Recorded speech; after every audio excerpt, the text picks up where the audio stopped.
अस्सलाम वालेकुम स्टूडेंट्स। आज मैं आपको जुमले के बारे में बताऊंगी कि जुमला किसे कहते हैं।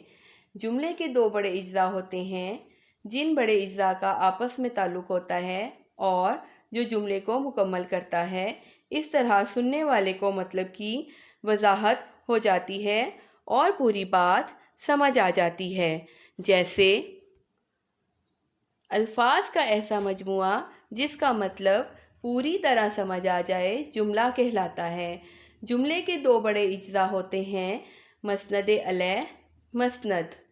मसनद अलैह वो शख्स या चीज़ जिसके मुतल्लिक कोई बात की जा रही हो उसे मसनद अलैह कहते हैं। जैसे अदनान खाना खा रहा है, शाइस्ता सच बोलती है।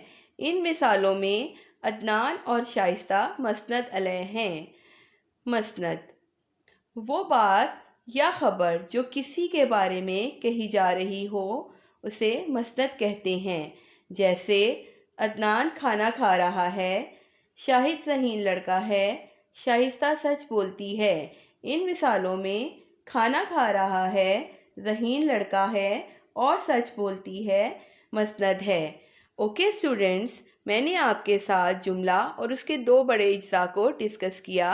अब आपने भी इसको अच्छे तरीके से याद करना है और अपनी टेस्ट कॉपी पर नीट राइटिंग में लिखना है। शुक्रिया।